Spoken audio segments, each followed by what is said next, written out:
Assalamualaikum warahmatullahi wabarakatuh. Ketemu lagi di Jag Channel ya. Jag Channel, channelnya ulasan saham. Untuk hari ini ulasan tanggal 19 April 2021. IHSG penutupan hari Jumat 16 April 2021 di posisi 6086 ya, atau naik 6,7 poinan, di posisinya 0,11%-an, kecil sih secara persentasenya ya, 0,1-an ya. Cuma kita melihat dari pergerakan untuk IHSG ini secara teknikal masih akan naik untuk menguji resist di posisi MA25-nya, yaitu 6121 ya di sini ya. 6121 dan MA50-nya di posisi 6211 gitu kan. Supportnya masih di posisi MA10 yaitu 6030-an gitu kan, di posisi 6050-an ya, di posisi MA10-nya gitu. Jadi kalau kita melihat dari technical sih, dalam 3 hari ya, IHSG berhasil tutup di atas MA10 gitu kan. Jadi ada kemungkinan atau indikasi sih IHSG masih akan naik ya, kemungkinan untuk uptrend gitu kan ya. Dan teman-teman, dari perkembangan minggu kemarin ya, saya lihat dari perkembangan yield obligasi pemerintah Amerika juga sudah mulai melihatnya. Saya dari teknikalnya ya, saya perhatikan sudah mulai agak turunannya ini ya, dari tertingginya dia gitu kan, sampai 1,7 ya kalau nggak salah tertingginya gitu kan. Ini di 1698 sempat menyentuh 17 terus turun gitu kan. Dan mungkin kalau melihat secara di minggu kemarin, kita melihat sudah mulai sideways ya pergerakannya gitu kan. Jadi saya perhatikan kalau emang sekiranya dari perkembangan yield ini masih di bawah 1,6 itu bagus untuk kita ya, sebagai emerging market ya, negara berkembang gitu kan. Jadi kemungkinan untuk capital outflow itu kecil gitu kan. Mereka akan kembali lagi ke kita justru capital inflow-nya ya gitu kan. Mudah-mudahan sih dengan melihat perkembangan ini beberapa minggu kemarin, mudah-mudahan kalau melihat minggu kemarin ada kemungkinan market sudah mulai masuk lagi ke area sideways dan akan mulai keluar dari sideways-nya, bisa jadi mulai uptrend gitu kan ya. Teman-teman, dari perkembangan yield dan technical dari IHSG-nya sendiri juga kita melihat gitu kan ya, dari Jumat malam gitu kan, Dow Jones-nya sendiri menyentuh di posisi 34.200-an. Jadi kalau kita melihat kan, ini adalah waktu itu sempat menyentuh tertingginya gitu kan, walaupun kalau nggak salah sempat 36-an ya untuk si Dow Jones-nya gitu kan. Cuma kita melihatnya ini sudah mulai Dow Jones-nya up kembali gitu kan, naik kembali gitu kan.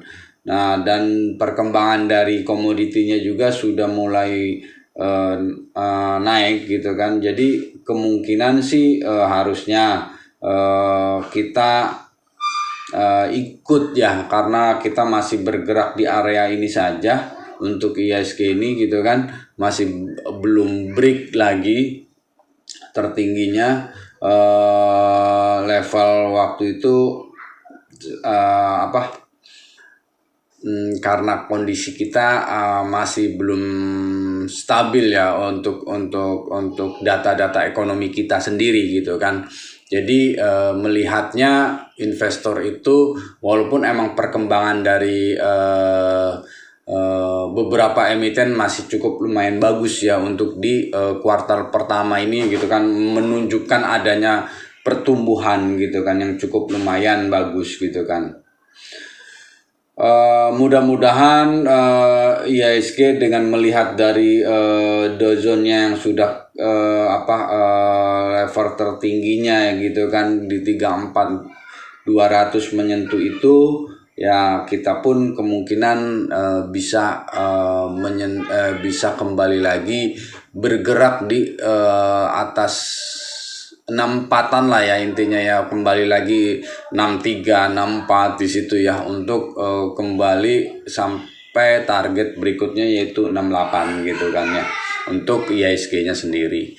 Dan perkembangan dari yang saya perhatikan untuk saham-saham, yaitu saya masih melihat dari BBRI ya. BBRI walaupun kemarin tutup posisinya di bawah atau turun gitu kan, cuma saya melihat dia masih bertahan tutup di area EMA 10-nya ya, BRI ya, EMA 10-nya di supportnya di 4340 gitu kan. Jika hari ini masih bertahan di atas EMA 10 ini, yaitu 3440-nya gitu kan, ya mungkin masih cukup lumayan menarik untuk diperhatikan ya.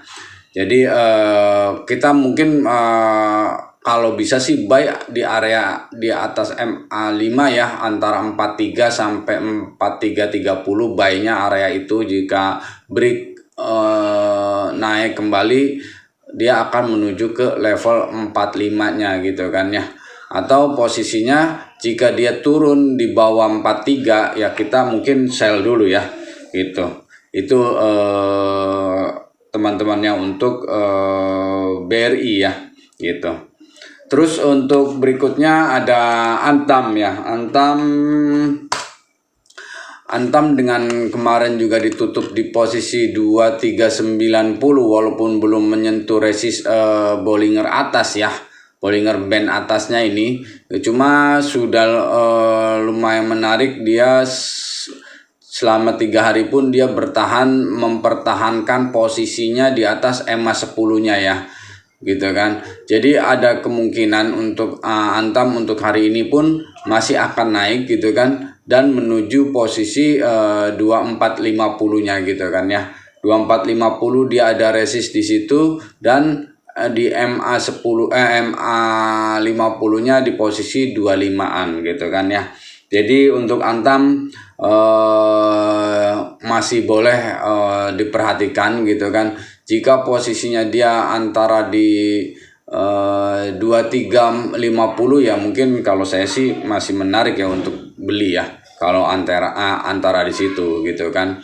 Nah, selama dia bertahan di EMA 10, saya masih rekomen buy untuk Antam gitu kan. Nah, posisi berikutnya ada SRTG ya, Saratoga ya. SRTG kemarin juga saya rekomendasi ke ada SRTG juga ya. SRTG kemarin tutupnya juga cukup lumayan bagus sekali di 6125 di atas resist Bollinger Band atasnya. Jadi secara teknikal masih akan naik menuju ke resist berikutnya, yaitu di paling atasnya ya. Kalau dia 63-nya bisa dilewatin, 63 ini 6325 gitu kan. Antara di sini 6325 bisa dilewatin, maka arah berikutnya itu ada di 6625 ya teman-teman ya. Untuk SRTG Saratoga ya. Saratoga gitu kan. Nah, berikutnya kita akan melihat di Friend ya. Friend ini cukup lumayan menarik lagi. Kita udah 3 hari juga rekomendasi Friend gitu kan. Nah, dia terus naik gitu loh. Nah, kemungkinan untuk hari ini pun tapi dia udah mulai agak menjauh dari Bollinger Band atasnya ya. Cuma kita masih rekomendasi dia karena kemarin tutup masih bertahan di posisi resist 95 gitu kan, walaupun tertingginya 97. Ini untuk Friend masih lumayan menarik ya. Akan dia menuju posisinya yaitu di 105 nantinya ya. Di sini ya 105-nya posisinya dia. Nah, ini teman-teman ada resist di 105 pas di sini ya. Tapi posisi 100 pun ini ada masih posisinya ada ganjalan juga di situ ya. Nah, kemungkinan sih untuk dia kalau dia berhasil break di 100, maka 105 pun ada kemungkinan bakal terlewatin gitu untuk si friend dengan posisi, kan dia ada positifnya adalah berita positifnya dia sudah mengajukan untuk reisunya dia perbandingannya 52 dapat 1 gitu kan ya teman-temannya. Jadi 52 dapat 1 gitu kan, saham lamanya 52 dan reisunya dia di 51. 52 dan banding 1, 52 banding 1. Jadi cuma dapat 1. Nggak terlalu banyak, dia ngumpulin dana sekitar kurang lebih kalau nggak salah 600 miliar ya. Nggak cukup banyak gitu kan, seperti BRMS kemarin yang lumayan juga ya di atas 1T ya. Nah, cuma kalau kita perhatikan gitu kan untuk friend ini arahnya sudah mulai kembali naik dan dia akan menuju posisi kalau 105 dan 100-nya ini bisa terlewatin, berarti kemungkinan dia mengarah ke 130-an itu dengan mudah harusnya ya. Dia akan breaknya gitu kan. Itu. Jadi friend juga masih menarik diperhatikan. Berikutnya ada BRMS ya teman-teman. BRMS juga ini emang kembali sempat turun ya kemarinnya ya, di posisi sempat di bawah EMA 10-nya, tapi penutupan hari Jumat kembali dinaikkan dan berhasil posisinya tutup di atas EMA 10-nya lagi gitu kan ya. Tapi masih posisi di bawah MA 25-nya untuk BRIS. Masih tetap menurut saya masih lumayan sorry untuk BRMS gitu kan, jadi masih tetap menarik ya untuk saya. Dengan kemarin ditutup di 78 gitu kan, dia berhasil di atas MA 10 gitu kan. Jadi ada kemungkinan untuk BRMS ini kembali naik ke area 90-nya kembali terbuka gitu loh, kalau dia berhasil ngebreakin di posisi 80-nya ya teman-teman. Karena kalau kita lihat gitu kan, dengan dia berhasil meraup dana dari hasil reisunya itu gitu kan, dengan posisi di dia kembali waktu reisu itu dia tutup posisinya kan di 90-an ya waktu itu kalau nggak salah ya.